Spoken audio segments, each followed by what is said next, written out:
Hello guys, welcome to my channel Ved coulomb.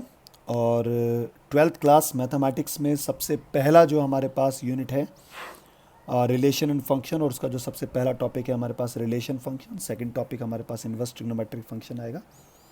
तो पहले हम रिलेशन फंक्शन को कंप्लीट करते हैं। तो इस यूनिट में हम लोग रिलेशंस के बारे में ज़्यादा बात करेंगे। अब क्योंकि रिलेशंस का कुछ पोर्शन आप लोगों ने 11th क्लास में पढ़ा है, और मुझे पता है कि आप लोगों का 11th लगभग मुझे नहीं लगता 90% का याद भी होगा।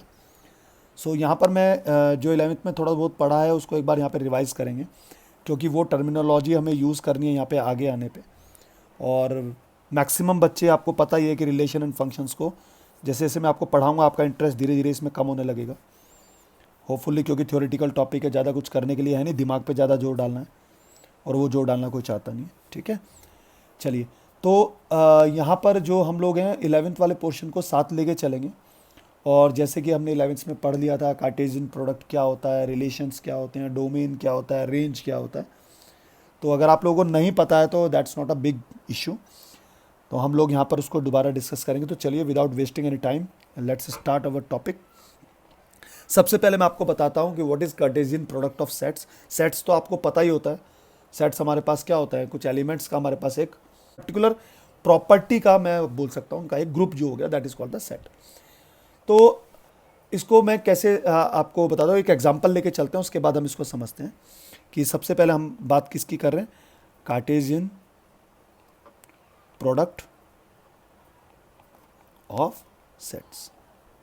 मान लीजिए आपके पास दो सेट हैं, एक सेट में एग्जांपल लेके चलता हूँ, दैट इज़ 1, 2 एंड 3, और एक सेट है आपके पास B, that is X and Y. Clear? तो ए का बी के साथ रिलेशन, यानी इस 1 का एक्स के साथ भी रिलेशन हो सकता है, 1 का वाई के साथ भी हो सकता है, 2 का एक्स के साथ हो सकता है, 2 का वाई के साथ हो सकता है, सिमिलरली 3 का एक्स के साथ हो सकता है, 3 का वाई के साथ हो सकता है। तो कितनी पॉसिबिलिटी हो सकता है, 1 का एक्स के साथ हो सकता है, 1 का वाई के साथ हो सकता है, 2 का एक्स के साथ हो सकता है, 2 का वाई के साथ हो सकता है, 3 का एक्स के साथ हो सकता है, और 3 का वाई के साथ हो सकता है। सॉरी, यहाँ पे कोमा लगा दीजिएगा। ठीक है, तो ये जितने भी हमारे पास सेट्स बने हैं, तो ये पूरा का पूरा जो हमारे पास बना है, this is called the A cross B. This is called the Cartesian product of A with B. Set A का सेट बी के साथ ये कार्टेशियन प्रोडक्ट है, तो इतने पॉसिबल हमारे पास ये प्रोडक्ट बन गए। ठीक है, अगर आपसे पूछा जाता है कि बी क्रॉस ए, तो ये क्या हो जाएगा, तो बी पहले आएगा, ए बाद में आएगा। सो एक्स 1 के साथ भी हो सकता है, एक्स 2 के साथ भी, और एक्स 3 के साथ भी। सो दिस इज एक्स का 1 के साथ भी हो सकता है, एक्स का 2 के साथ भी हो सकता है, एक्स का 3 के साथ भी हो सकता है, वाई का 1 के साथ भी हो सकता है, वाई का 2 के साथ भी हो सकता है, और वाई का 3 के साथ भी हो सकता है। क्लियर? अगर आपको बोला जाता है ए का ए के साथ ही बताइए, तो इसको लिख सकते हैं 1 का 1 के साथ, सॉरी, 1 का 2 के साथ, 1 का 3 के साथ, 2 का 2 के साथ, 2 का 3 के साथ, 2 का 1 के साथ भी है, भूल गए थे, 3 का 1 के साथ, 3 का 2 के साथ, एंड 3 का 3 के साथ। ये सब हमारे पास ए बाई ए हो जाएंगे। अगर वो बोलता है बी का बी के साथ निकालो, ये सब देखिए, ये सब कार्टेशियन प्रोडक्ट है, ये सब पढ़ चुके हुए आप। एक्स और वाई है, तो एक्स का एक्स के साथ भी हो सकता है, एक्स का वाई के साथ भी हो सकता है, वाई एक्स के साथ भी तो आ सकता है, और वाई का वाई के साथ भी आ सकता है। So these all are known as Cartesian product of sets. ठीक है, ए का बी के साथ कार्टेशियन प्रोडक्ट ये होगा। तो इसको डिफाइन कैसे करेंगे, इसका डेफिनेशन लिख लेते हैं। चलिए, इसकी डेफिनेशन कैसे बनाएंगे हम, कि अगर ए और बी दो नॉन एम्प्टी सेट्स हैं, तो sets of all ordered pairs of A B such that A belongs to A and B belongs to set B is called Cartesian product of set A with set B and it is denoted by A cross B, जहाँ पे इसको mathematically मैंने ऐसे लिख दिया है। ठीक है, तो ये इसका डेफिनेशन होगा। आई होप कि आपको कार्टेशियन प्रोडक्ट क्लियर हुआ। चलिए, नेक्स्ट हमारे पास आता है relation. What is a relation? So आप बहुत आसानी से बताता हूँ रिलेशन क्या होता है, कि जो हमारे पास कार्टेशियन प्रोडक्ट है उसमें कोई भी ऑर्डर्ड पेयर का जो हमारे पास एक रिलेशन है वो उसका सबसेट बन जाएगा। जैसे अभी अगर जैसे हमने अब ऊपर वाला भी एग्जांपल अगर लिया, जैसे देखिए हमारे पास ए क्रॉस बी हमारे पास ये आया, इस ए क्रॉस बी में बहुत सारे ये हैं कि 1x है 1y है 2x है 2y है 3x है 3y है। तो अगर मैं यहाँ पे एक रिलेशन बनाता हूँ r, और r दैट इज उसको लिखता हूँ 1x और 2y। सो बेसिकली ये एक रिलेशन बन गया किसका, a और b का, जहाँ पे a हमारे पास क्या था 1 2 3 और b क्या था उसमें हमने जो लिया था दैट इज x और y। इन दोनों दो सेट है हमारे पास a और सेट b, और उनके लिए हमने ये रिलेशन प्रिडिक्ट किया है। तो क्या ये हमारे पास जो रिलेशन में जो ऑर्डर्ड पेयर्स आए हैं ये ordered pair a cross b के सबसेट हैं? यस, क्योंकि a क्रॉस b हमारे पास क्या था, ये था, और 1x और 2y आप ये देखिए यहाँ पर अवेलेबल हैं। तो क्योंकि वो उसके सबसेट्स हैं तो इसलिए वो एक रिलेशन बन जाता है। ठीक है, तो मैं लिख सकता हूँ कि this r belongs to a cross b, तो ये हमारे पास रिलेशन बन जाएगा। तो इसको डिफाइन कैसे करेंगे, a relation r from set a to set b is a subset of a cross b। Clear? अब इसमें कुछ इंपॉर्टेंट पॉइंट्स मैं आपको बता देता हूं। सबसे पहला पॉइंट कि अगर हमारे पास A B that belongs to R, then this can be written as A relation B, और इसको क्या बोलेंगे, A is related to B by relation R. अब वो रिलेशन आर कुछ भी हो सकता है। इसी तरीके से अगर हमारे पास ए बी बिलोंग नहीं कर रहा है आर से, सो हम इसको ऐसे लिखेंगे, A does not belong to R with B, A is not related to B by relation R. इस रिलेशन आर के थ्रू वो इससे रिलेट नहीं कर रहा है। ठीक है, तीसरा एक पॉइंट और मैं आपको बता देता हूं कि अगर हमारे पास ए के पास m एलिमेंट्स हैं, सेट बी के पास अगर हमारे पास n एलिमेंट्स हैं, तो हमारे पास जो a क्रॉस b है उसमें जो ऑर्डर्ड पेयर्स होंगे वो कितने होंगे, mn, और जो हमारे पास टोटल नंबर ऑफ रिलेशंस होंगे वो कितने होंगे, that is simply 2 to the power mn। Clear? तो ये चीज़ हमेशा ध्यान रखिएगा। ठीक है, आई होप अब आपको रिलेशन ये क्लियर हो गया होगा। चलिए अब रिलेशन के बाद आते हैं हम अपने डोमेन पे। डोमेन क्या होते हैं और रेंज क्या होते हैं, बहुत इजी है। चलिए डोमेन पे आते हैं।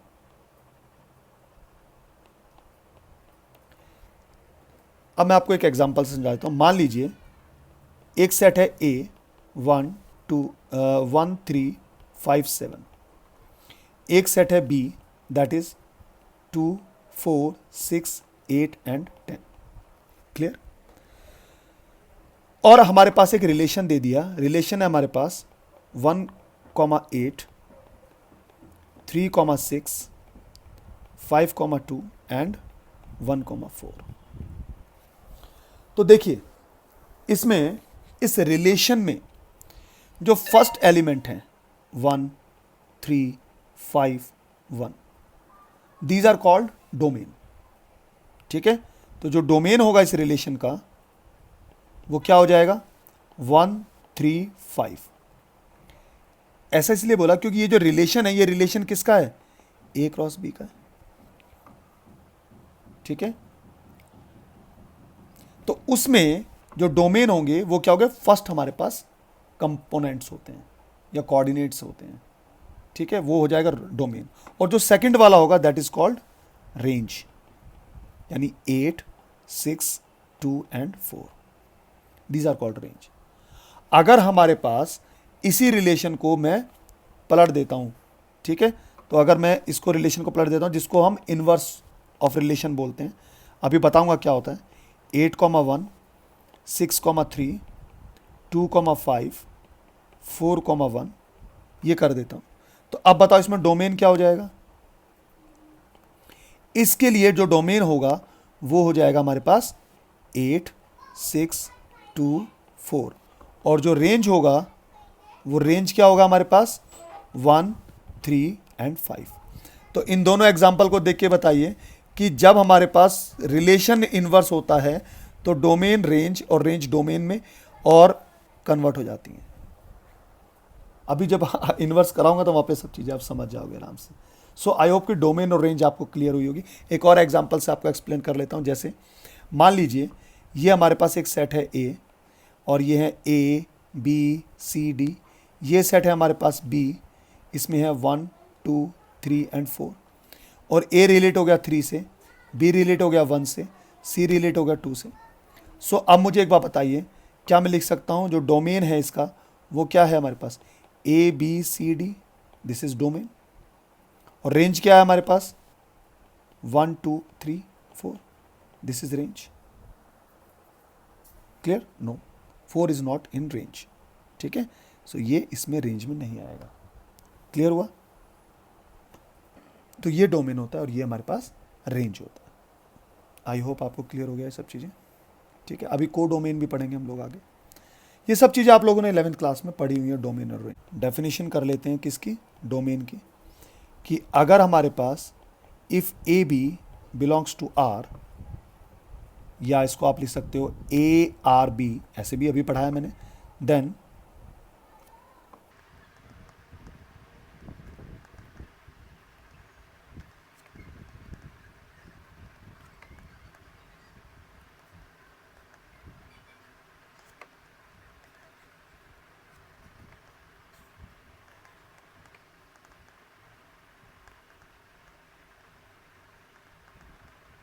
so this is the definition of domain कि if AB belongs to R or ARB, then set of all first components of or coordinates of ordered pair belonging to R is called domains of R। तो जो हमारे पास relation होता है, जैसे हमने ARB लिखा है, so this is called domain and this is called range।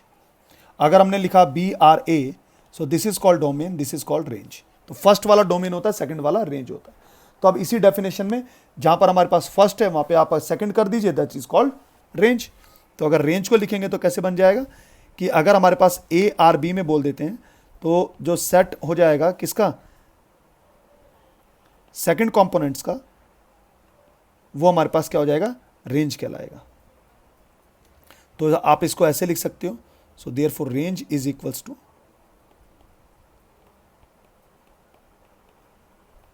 So I think आपको डोमेन और रेंज ये क्लियर हो गई। चलिए नेक्स्ट आता है हमारे पास इनवर्स ऑफ अ रिलेशन। किसी भी रिलेशन का इन्वर्स, अभी मैंने आपको बताया है कि जैसे अभी हमने एक रिलेशन किया था तो उसके आप डोमेन और रेंज हमारे पास चेंज हो जाती है, तो वो इन्वर्स हो जाता है हमारे पास। कि अगर हमारे पास डेफिनेशन लिखवा देता हूँ इसकी, if A R B is a relation then B R A is called inverse of relation R. ठीक है, ये चीज़ क्लियर हो गई। मैं बाकी आपको उसमें समझा चुका हूँ। चलिए इसमें लास्ट टॉपिक ले लेते हैं इसमें आज के इस वीडियो में। 6th पॉइंट है हमारे पास रिलेशन ऑन अ सेट। अभी तक 12th वाला मैं कुछ भी स्टार्ट नहीं कर रहा हूँ, ये सब चीज़ें हम 12th वाले में पढ़ेंगे। ठीक है, रिलेशन ऑन अ सेट क्या होता है, हालांकि मैं आपको इसका एग्जांपल दे चुका हूं। मान लीजिए आपके पास कोई एक सेट है ए, ये है 1,2, तो कार्टेशियन जो हमारे पास रिलेशन जो है आपके पास है, इसी के एलिमेंट का रिलेशन कैसे बनेगा। जैसे अगर मैंने ए क्रॉस ए निकाला तो ये हो जाएगा 1 का 1 के साथ भी रिलेशन हो सकता है, 1 का 2 के साथ भी हो सकता है, 2 का 1 के साथ भी हो सकता है, 2 का 2 के साथ भी हो सकता है। तो दिस अगर मैं कोई एक रिलेशन ले लेता हूँ, relation is 1,1, 2,1 and 2,2, so this is called the relation on a set ए। ठीक है, उसी किसी सेट का उसी के एलिमेंट के साथ जो रिलेशन होगा that is called the relation on a set ए। तो इसको डिफाइन करेंगे, लेट